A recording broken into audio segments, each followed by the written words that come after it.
বাংলাদেশে মহেশখালী মাতারবাড়িতে শুধু গভীর সমুদ্র বন্দর নয়, গড়ে উঠবে এক নতুন শহর। ৩০ বছর পর মাতারবাড়ি ও মহেশখালীকে চীনের সাংহাই ও সিঙ্গাপুরের বন্দরের মতো উন্নত মানের বন্দর তথা বাণিজ্যিক হাবে রূপান্তরিত করা হবে। এই সময়ের মধ্যে এখানে ২৫ লাখ লোকের কর্মসংস্থান সৃষ্টি হবে। বাংলাদেশে তৈরি হবে আন্তর্জাতিক কানেক্টিভিটি। ঢাকায় বেইলি রোডে ফরেন সার্ভিস একাডেমিতে সংবাদ সম্মেলনে বাংলাদেশ বিনিয়োগ উন্নয়ন কর্তৃপক্ষের নির্বাহী চেয়ারম্যান আশিক চৌধুরী বলেন, আগামী ১২০ দিনের মধ্যে এই সংক্রান্ত প্রশাসনিক কার্যক্রম সম্পন্ন করা হবে। মহেশখালী সমৃদ্ধ উন্নয়ন কর্তৃপক্ষ ও বিভিন্ন মন্ত্রণালয়ের মাধ্যমে ৩৩,০০০ একর আয়তনের জমিতে ৩টি ধাপে এর কার্যক্রম বাস্তবায়িত হবে। মাতারবাড়ি শহর হলে বাংলাদেশের অর্থনীতির জিডিপিতে প্রায় $১৫০ বিলিয়ন যুক্ত হবে বলে উল্লেখ করেন আশিক চৌধুরী। তিনি বলেন, প্রায় $১৫০ বিলিয়ন মতো জিডিপিতে অবদান রাখবে এই এলাকা থেকে। এটা হবে বাণিজ্যিক হাব। বাংলাদেশে বৈদেশিক মুদ্রা অর্জনের রিজার্ভে যা সঞ্চিত হবে। সবাইকে অনেক ধন্যবাদ। হ্যাঁ, আমি সবার আগে একটু পরিচয় করিয়ে দিই। আমাদের মিডার বয়স মাত্র 1 মাসের মতো হতে চলছে। তো আমরা একদম যে রিক্রুটমেন্ট শুরু হয়েছে, মিডার যে এখন মিডার মোট জনবল হচ্ছে আসলে 3। তার মধ্যে আমি একজন মিডার এক্সিকিউটিভ চেয়ারম্যান পজিশনে আছি। আমার সাথে ডান পাশে আছেন কমোডর তানজিম ফারুক ভাই, উনি বাংলাদেশ নেভিতে আছেন। উনি একই সাথে মিডার মেম্বার হিসেবে আছেন। তো মিডার একই সাথে বাম দিকে যিনি আছেন আমাদের সারোয়ার হাসান ভাই, উনি বাংলাদেশ সরকারের এডিশনাল সেক্রেটারি, উনিও মিডার মেম্বার হিসেবে আছেন। তো মিডাতে সর্বমোট 3 জন মেম্বার আছে। যেভাবে মানে অর্গানাইজেশনটাকে দাঁড় করানো, সেটা হচ্ছে যে চেয়ারম্যানের আন্ডারে 3 জন মেম্বার আছেন, আর তার নিচে মিডার ফুল অর্গানাইজেশন স্ট্রাকচার থাকবে। তো ফাইনাল স্ট্রাকচারটা কি হবে সেটা নিয়ে আমরা এখনো আসলে কাজ করছি। এটা one of our targets in next 120 days. আমরা আগামী 120 দিনের মধ্যে এরকম একটা কিছু করে দিব। বাট এখন জনবল 3। এই 2 জন মেম্বার আছেন। তানজিম ভাই দেখবেন হচ্ছে everything related to sea. So সমুদ্র অঞ্চলে যা যা থাকবে, ডিপ সি পোর্ট, ফিশিং, এগুলো নিয়ে আমরা একটু পরে আপনাদের সাথে কথা বলবো, সেগুলো উনি দেখবেন। ইন্টার মিনিস্টেরিয়াল কোঅর্ডিনেশন এবং ওভারঅল অ্যাডমিনিস্ট্রেশন দেখবেন সারোয়ার ভাই। আর তৃতীয় যে মেম্বার হবেন, ওনাকে আমরা আসলে এখনো খুঁজছি। ওনার প্রাইমারি রেসপন্সিবিলিটি থাকবে আরবান প্ল্যানিং এন্ড ডেভেলপমেন্ট। তো সেই কারণে আমরা আসলে চেষ্টা করব যে নন রেসিডেন্ট বাংলাদেশি যে আমাদের ডায়াসপোরা আছে, যারা ওয়েল এক্সপিরিয়েন্স, তারা বড় ইনফ্রাস্ট্রাকচার প্রজেক্ট করে এসেছে, ইঞ্জিনিয়ারিং ব্যাকগ্রাউন্ডে, হয়তো বিদেশে কোনো দেশে একটা শহর ফুল টাউনশিপ করার মতো তাদের এক্সপিরিয়েন্স আছে, এরকম কাউকে আমরা হয়তো বিদেশ থেকে নিয়ে আসার চেষ্টা করব। আমরা আমাদের যে প্রবাসী শক্তিটা আছে ওটাকে কাজে লাগাতে চাই। আমি একটু প্রথম থেকে শুরু করি। মিডার জার্নিটার পয়েন্ট অফ ভিউ থেকে এটা 2014 সালে প্রথম কয়েন করা হয়েছিল আইডিয়াটা। বিগ বি বলে একটা প্ল্যান ছিল, সেই প্ল্যানের আন্ডারে। তো সেইটার উপর বেস করে প্রথম 2018 সালে জাইকা, জাপানিজ আমাদের পার্টনার, ওনারা একটা ইনিশিয়াল আইডিয়া ড্রাফট করেছিলেন। তো সেটার উপর বেস করে সময়ের সাথে এটাকে এগিয়ে গিয়ে একসময় একটা ল্যান্ড অ্যালোকেশন প্ল্যান হয়েছে। বাট একটা সমস্যার মধ্যে আমরা সবসময় পড়ে গেছি, সেটা হচ্ছে যে এটা এত বড় একটা প্রজেক্ট, প্রায় ৩৩,০০০ একর নিয়ে একটা প্রজেক্ট। সেই প্রজেক্টে অনেকগুলা মন্ত্রণালয় একসাথে কাজ করার কথা এবং অনেকগুলা ডিফারেন্ট ইন্ডাস্ট্রি এবং ডিফারেন্ট সেট আপকে নিয়ে কথা বলা হচ্ছে। তো এই ইন্টার মিনিস্ট্রিয়াল কোঅর্ডিনেশনের জায়গাটাতে একটা বড় ল্যাপস দেখা যাচ্ছিল। সেই ল্যাপসটাকে দূর করার জন্যই এবং যাতে প্রজেক্টটাকে আমরা খুব দ্রুত এগিয়ে নিয়ে যেতে পারি, সেজন্য এই অথরিটিটাকে সেট আপ করা হয়েছে। অথরিটিটা হচ্ছে একদম আলটিমেট একটা অথরিটি, যার ফাইনাল ডিসিশন হবে যে আসলে ল্যান্ড অ্যালোকেশন কি হবে, মাস্টার প্ল্যানে কি যাবে, আসলে আমাদের লং টার্ম ভিশনটা কি হবে সেটা নিয়ে। তো এই অথরিটিটা খুব রিসেন্টলি তৈরি করা হয়েছে। তো আমি যদি আমাদের লং টার্ম ভিশনটা থেকে শুরু করি, যে আমরা আসলে কি করতে চাই, আমরা কি দেখতে চাই মিডাতে বা মহেশখালীতে আমরা আসলে কি দেখতে চাই। মহেশখালীতে আপনাদেরকে একটু ইমাজিন করতে পারতে হবে, কারণ আসলে এখন যদি আপনি ফিজিক্যালি যান, দেখবেন একটা কোল ফায়ার প্রবলেম আছে, আপনি একটা মরুভূমির মতো একটা জায়গার মধ্যে দাঁড়িয়ে আছেন, আশেপাশে কিছু বন দেখা যাচ্ছে, পানি দেখা যাচ্ছে। বাট আসলে মাতারবাড়িতে একটা ডিপ সি পোর্ট দেখা যাচ্ছে, বাট সেটাও আসলে ড্রেজিং হয়েছে, কিন্তু কয়লার খালি বার্জগুলো আসা যাওয়া করে, মেইন পোর্টটা এখনো দেখা যাচ্ছে না। কিন্তু আপনাদেরকে ইমাজিন করতে পারতে হবে যে আজকে থেকে 20 বছর পরে, 2055 সালের দিকে, এখন তো 30 বছর পরে, আজকে থেকে প্রায় 30 বছর সামনে গিয়ে জায়গাটা দেখতে কেমন হবে। তো অরিজিনালি যখন এটা মাস্টার প্ল্যান করা হয়েছিল বছর 5 আগে বা বিগত সরকারের সময়, তখন এটাকে একটা পাওয়ার হাব এবং একই সাথে একটা ডিপ সি পোর্ট হিসাবে প্রাইমারিলি চিন্তা করা হয়েছিল। আমরা এটাকে আসলে একটু অন্যভাবে দেখতে চাই, আমরা এটাকে একটা টাউনশিপ হিসেবে দেখতে চাই। পৃথিবীর সবচেয়ে সাকসেসফুল ডিপ সি পোর্ট সহ টাউনশিপ হচ্ছে সিঙ্গাপুর কে বলা হয় সবসময়, এবং আরেকটা পোর্টের কথা প্রায় উঠেছে, সেটা হচ্ছে সাংহাই। তো আপনাদের যদি কখনো যাওয়ার সুযোগ হয়ে থাকে তাহলে মনে করেন যে আমরা যদি বাংলাদেশের একটা সিঙ্গাপুর করতে চাই বা বাংলাদেশের ভিতরে একটা সাংহাই পোর্ট করতে চাই, আগামী 30 বছর হাতে আছে সময়। ইমাজিন করতে পারতে হবে যে 30 বছর পরে আমরা এই মহেশখালী মাতারবাড়ি এলাকাটাকে সিঙ্গাপুর বা সাংহাইয়ের মতো করে দেখতে চাই। এটা is not a vessel city, এটা একটা স্যাটেলাইট সিটি না, ইট ইটসেলফ ইজ আ টাউনশিপ।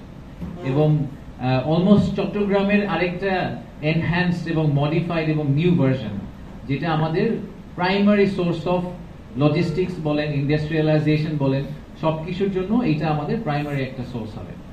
তো টোটাল আউটকাম স্টেটমেন্টটা কি, আমরা আসলে এখান থেকে কি এক্সপেক্ট করতে পারি সেটার ব্যাপারে কিছু রিসার্চ করা হয়েছে। আমি কয়েকটা নাম্বার আপনাদেরকে শেয়ার করব।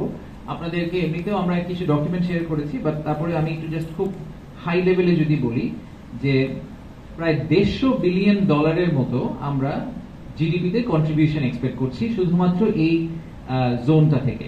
এটাকে আমরা একটা কমার্শিয়াল হাব বলছি। আমি এখন থেকে কমার্শিয়াল হাব হিসেবে এটাকে যদি বলে ইউজ করি এই টার্মটাকে, যে এই কমার্শিয়াল হাব থেকে আমরা $150 বিলিয়ন জিডিপি কন্ট্রিবিউশন এক্সপেক্ট করছি, যেটার মধ্যে প্রায় $16 থেকে $18 বিলিয়ন হচ্ছে ইম্পোর্ট সাবস্টিটিউশন, যে আমাদের ফরেন কারেন্সিতে রিজার্ভে একটা সেভিংস হবে।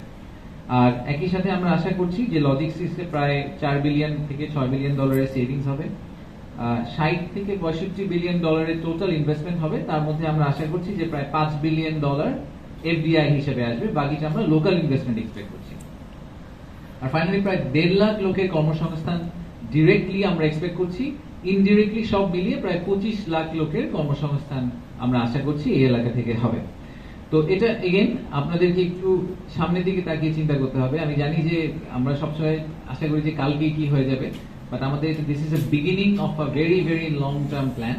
বাট আমরা যদি এটাকে সফলভাবে করতে পারি, আসলেই বাংলাদেশের চেহারা বদলানোর জন্য সবচেয়ে বড় ইনগ্রেডিয়েন্ট হিসাবে আসলে এই মহেশখালী ইন্টিগ্রেটেড ডেভেলপমেন্ট এরিয়াটা আপনি চিন্তা করতে পারেন। তো 4টা পিলারের উপর বেস করে আমাদের এই ডেভেলপমেন্টটা কাজ করছে। প্রথম পিলারটা হচ্ছে পাওয়ার অ্যান্ড এনার্জি। আমাদের আপনারা সবাই জানেন যে আমাদের পাওয়ার জেনারেশনে একটা অনেক বড় মানে অগ্রগতি হয়েছে, কিন্তু এখনো আমরা এক্সপেক্ট করছি যে আমাদের পাওয়ার জেনারেশনে আরো রিকোয়ারমেন্ট তৈরি হবে এবং এসব ইন্ডাস্ট্রিয়াল পার্ক হলে আরো বেশি তৈরি হবে। তো প্রথম যে প্ল্যানটা করা হয়েছিল 2018 সালের দিকে, তখন কোল বেসড একটা প্ল্যান করা হয়েছিল যে প্রায় 10 গিগাওয়াটের মতো কোল ফায়ার পাওয়ার প্ল্যান্ট হবে। এখন একটা অলরেডি প্রায় 1 গিগাওয়াটের মতো কোল ফায়ার পাওয়ার প্ল্যান্ট হয়ে গেছে, সেটা তো হয়েই গেছে, বাট এরপরে আর আমরা কোনো কোল করব না। তো আমরা চিন্তা করছি যে আমরা এর পরের যে পাওয়ার জেনারেশন এই এলাকাকেই শুধু পাওয়ার সার্ভ করবে না, সে সমগ্র চট্টগ্রাম রিজনকে পাওয়ার সার্ভ করবে। এরকম আইদার আমরা গ্যাস ফায়ার পাওয়ার প্ল্যান্ট অথবা নিউক্লিয়ার পাওয়ারের দিকে চিন্তা করতে পারি। সোলার করার মতো আমাদের হয়তো এত হাই ভ্যালু ল্যান্ডে আমাদের জন্য লজিক্যাল নাও হতে পারে, যেহেতু এই জায়গাটা একেবারেই সমুদ্র বন্দরের পাশে, তাই আমরা কম জায়গা নিয়ে কিভাবে অনেক পাওয়ার জেনারেট করা যায় এই ধরনের পাওয়ার সোর্সের কথা চিন্তা করব। একই সাথে আপনারা এটাও দেখেছেন যে আমাদের গ্যাসের বড় সংকট আছে। গ্যাসের বড় সংকটের একটা বড় কারণ হচ্ছে যে আমরা গ্যাস আসলে আমদানি করার মতো আমাদের ওই ল্যান্ডিং পজিশনটাই নাই। আমরা 2টা এফএসআরইউ দিয়ে অপারেট করি, তো ল্যান্ড বেসড 2টা এফএসআরইউর কথা আমরা এই মাস্টার প্ল্যানে রাখার চেষ্টা করছি। তার মানে যখন এই জিনিসটা চালু হয়ে যাবে তখন বাংলাদেশের গ্যাস আমদানির মূল কানেক্ট পয়েন্টটাই আসলে হবে মাদারবাড়ি মহেশখালীর এই অঞ্চলটা। সো এটা হচ্ছে আমাদের প্রথম পিলার, পাওয়ারের যে পাওয়ার এনার্জি পিলার। দ্বিতীয় পিলারটা হচ্ছে ডিপ সি পোর্টের পিলার। ডিপ সি পোর্ট তো I think is self explanatory. আমাদের এখন যে পোর্টগুলো আছে সেগুলো সবগুলাই আমাদের আইদার রিভার পোর্ট অথবা এমন পোর্ট যেখানে বড় জাহাজ আসতে পারে না। এই ডিপ সি পোর্টটা হয়ে গেলে যেটা হবে সেটা হচ্ছে যে আমাদেরকে সিঙ্গাপুর বা কলম্বো হয়ে ইউরোপে যেতে হবে না। আমরা এত বড় জাহাজ আনতে পারবো যে জাহাজগুলো আমাদের এখান থেকে মালামাল নিয়ে স্ট্রেট ইউরোপ বা আমেরিকা চলে যেতে পারবে। সো সিগনিফিকেন্টলি একটা কস্টিং সেভিংস আমরা এক্সপেক্ট করছি, এবং একই সাথে আমাদের যে টোটাল টাইম লাগবে আমাদের গুডস মুভ করার জন্য সেখানে একটা হিউজ অ্যাডভান্টেজ আমরা পাবো। তৃতীয় যে পিলারটা সেটা হচ্ছে ম্যানুফ্যাকচারিং। আমাদের ইন্ডাস্ট্রিয়াল পার্ক যেগুলো হবে ভবিষ্যতে, আমরা যদি আপনি ব্যাকওয়ার্ড লিঙ্কেজের কথা চিন্তা করেন যে আমরা গার্মেন্টস করছি, আমরা এর পিছে যে কটন ওয়্যার হাউসিং এর কথা বলছি, আমরা ফ্রি ট্রেড জোনের কথা বলছি, এই জায়গাগুলো ফ্রি ট্রেড জোনের জন্য একদম মোস্ট আইডিয়াল, যেখানে আমরা স্টোরেজও করতে পারবো, আবার একই সাথে এখানে যদি কোনো বিদেশি সংস্থা এসে একটা কিছু প্রোডাকশন করে আবার সাথে সাথে বের করে নিয়ে যেতে চায়, এটা তাদের জন্য খুবই আইডিয়াল হবে। সো আমরা এক্সপেক্ট করছি যে মেজর ইন্ডাস্ট্রিয়ালাইজেশন একদম অয়েল রিফাইনারি থেকে শুরু করে all the way to end কাস্টমারে যে আমরা গুড সার্ভ করি, সেগুলোর জন্য আমরা একটা বড় জায়গা ওখানে ইয়ারমার্ক করা আছে। আর ফাইনাল যে ফোর্থ পিলারটা, এই পিলারটা আমাদের আগে ছিল না, এটা আমরা এই বছর অ্যাড করেছি বা আমাদের নতুন প্ল্যানে আমরা অ্যাড করছি, সেটা হচ্ছে ফিশিং।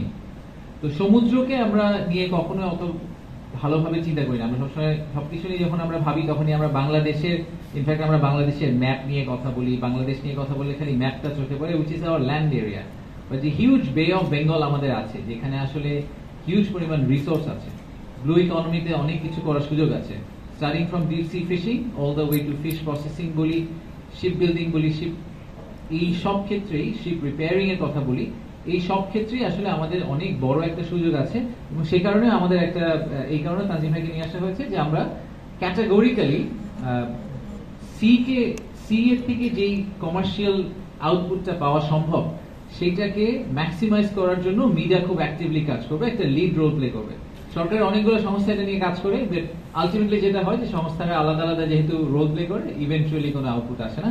তা আমরা সেন্ট্রাল পয়েন্ট হিসেবে চেষ্টা করব যে সরকারি সংস্থাগুলো সমন্বয় করার, এবং একই সাথে ইনভেস্টরদের ফেসিং হয়ে ইনভেস্টর দেখে বাংলাদেশে নিয়ে আসার চেষ্টা করব। এই হচ্ছে আমাদের মোটা দাগে চারটা পিলার। তো এখন যদি আমি একটু টাইম লাইনে যাই যে আমাদের রোড ম্যাপটা কিরকম হবে, তিনটা পিরিয়ডে আপনি 2025 থেকে 2055 কে সাজাতে পারেন। প্রথম 5 বছরকে আমরা বলছি ইনকিউবেশন পিরিয়ড, একেবারেই প্রাইমারি লেভেলের জিনিসপত্র হচ্ছে। আমরা ডিপ সি পোর্টটাকে চালু করব আগামী 5 বছরের মধ্যে। ডিপ সি পোর্ট কিন্তু এখনো চালু হয়নি, মাত্র কন্ট্রাক্ট পাস করা হয়েছে। একদম ফাউন্ডেশনাল যে ডেভেলপমেন্ট, কিছু পাওয়ার হাব, কিছু রোড রেল কানেক্টিভিটি, এগুলো আমরা প্রথম 5 বছরের মধ্যে করে ফেলার চেষ্টা করব। এর পরে আমাদের যে পার্টটা, সেটার নাম হচ্ছে ecosystem development period. Ecosystem development পিরিয়ডে আমরা পোর্ট ডেভেলপমেন্টের ফেজ 2 কমপ্লিট করব, যেখানে এলএনজি টার্মিনাল গুলো হয়ে যাবে এবং একই সাথে কিছু ইন্ডাস্ট্রি দাঁড়িয়ে যাবে। এটা প্রায় আমরা 2043-44 পর্যন্ত আশা করছি, যে 30 থেকে নেক্সট 15 বছর 2030 থেকে 2045 পর্যন্ত আমরা এই ইকোসিস্টেম ডেভেলপ করব। আর ফাইনাল যে ফেজটা, যেটাকে আমরা ডাইভার্সিফিকেশন ফেজ বলছি, 2045 থেকে 2055, তখন আমরা একটা ট্যুরিজমের কথা চিন্তা করতে পারি, ইকো ট্যুরিজম। এবং ইভেন্চুয়ালি যেটা হবে, কক্সবাজার আর মহেশখালী কিন্তু এক হয়ে যাবে। এই মহেশখালী এক্সপ্যান্ড করতে করতে কক্সবাজারের ভিতর ঢুকে যাবে, কক্সবাজার এক্সপ্যান্ড করতে করতে মহেশখালীর ভিতর ঢুকে যাবে। So you can imagine this as a holistic school, hospital, a full township, একটা কমপ্লিটলি নতুন একটা শহরের জন্ম নিবে, যে শহরটা আসলে আমাদের নতুন কমার্শিয়াল হাব হিসেবে অপারেট করবে আশা করবো। এবং আমাদেরকে এখন থেকে সেই কাজটা শুরু করতে হবে। তো অন্তর্বর্তীকালীন সরকারের আমলে তো এই সবকিছু হবে না। আমাদের অন্তর্বর্তী সরকারের আমলে আমরা কি কি অ্যাকমপ্লিশ করতে চাই, এবার আমি একটু ছোট করে জুম ইন করে এই জায়গাটা এসে বলি, তারপরে I will take some question. So অন্তর্বর্তীকালীন সরকারের আমলে আমরা একটা 120 ডে প্ল্যান আজকে প্রধান উপদেষ্টাকে প্রেজেন্ট করেছি। আমাদের মূল কাজগুলোকে আমরা দুভাগে ভাগ করেছি। একটা হচ্ছে পিওর অ্যাডমিনিস্ট্রেটিভ যে কিছু কাজ আছে, যে কোনো অথরিটি হলে তাদের জনবল লাগে, তাদের একটা বাজেট লাগে, তাদের একটা অর্গানাইজেশনাল ডায়াগ্রাম লাগে, তাদের একটা সেট আপ লাগে, তাদের একটা অফিস করবে। এই অ্যাডমিনিস্ট্রেটিভ বেশ কিছু কাজ আমরা নেক্সট 120 দিনে, যেগুলো ফাউন্ডেশনও, সেগুলো করে শেষ করে ফেলতে চাই। আর ইমপ্লিমেন্টেশন সাইডে, যেটা আমাদের দ্বিতীয় পার্ট, সেখানে আমরা যেটা করব সেটা হচ্ছে যে আমরা মাস্টার প্ল্যানটাকে লকডাউন করতে চাই। এই মাস্টার প্ল্যানটা একটা লিভিং মাস্টার প্ল্যান, এটা বারে বারে চেঞ্জ হবে, কিন্তু যেটা আমি প্রথমেই বলেছি যে অরিজিনাল যে আইডিয়াটা ছিল যে একটা পাওয়ার হাব এবং ডিপ সি পোর্ট হবে, দ্যাট ইজ টু ন্যারো আমাদের মতে। We want to make it a much wider vision, যেখানে আমরা টাউনশিপটাকে কেন্দ্র করে এবং কমার্শিয়াল হাব হিসেবে এটাকে চিন্তা করে আমরা একটা খুব হোলিস্টিক মাস্টার প্ল্যান করতে চাই। ফিশ প্রসেসিং বলি, শিপ রিপেয়ার বলি, আর একই সাথে ইন্ডাস্ট্রিয়াল পার্ক বলি, ট্যুরিজম বলি, সবকিছুকে নিয়ে আমরা একটা প্রপার মাস্টার প্ল্যান করবো এবং সেই মাস্টার প্ল্যানটা গভর্নিং বোর্ড থেকে আমরা অ্যাপ্রুভাল করিয়ে নেওয়ার চেষ্টা করবো। এটা শুনে মনে হচ্ছে খুব সোজা, এটা আসলে খুবই চ্যালেঞ্জিং একটা এক্সারসাইজ, বিকজ বাংলাদেশ সরকারের সবগুলো মন্ত্রণালয়কে আসলে অ্যালাইন করতে হবে যে তারা তাদেরকে যে অংশটা দেওয়া হয়েছে এবং তাদের যে রেসপন্সিবিলিটি, এটা কম বা বেশি কোনোটাতেই হবে না, তাদের সবাইকে এগ্রি করতে হবে যে তারা এতটুকু নিয়েই কাজ করবে। এটা যদি আমরা করতে পারি তাহলে এটা একটা বড় সাকসেস হবে, যে আমরা একটা first set of proper hard coded master plan দাঁড় করানোর চেষ্টা করবো। তো আমাদের মূল 120 দিনের প্ল্যান হচ্ছে যে আমরা একটা ভিশন, মাস্টার প্ল্যান, ন্যারেটিভ দাঁড় করাবো। একই সাথে আমরা চেষ্টা করব যে সাংহাই পোর্ট বা সিঙ্গাপুর পোর্টের যে বেস্ট প্র্যাকটিসগুলো এগুলো কিভাবে ইনকর্পোরেট করা যায় সেটার জন্য আমরা একটা পেপার তৈরি করে দিয়ে যাব, যাতে ভবিষ্যৎ সরকার যখন আসে তারা এটাকে ব্লুপ্রিন্ট হিসেবে ইউজ করে তাদের মতো করে ইনফ্রাস্ট্রাকচার ডেভেলপমেন্টটাকে কন্টিনিউ করতে পারে। ধন্যবাদ। তো আমি এখন আপনাদের যদি কোনো প্রশ্ন থাকে প্রশ্ন নিতে পারি। Thank you. Bureau report, Jazbaat 24 Bangla.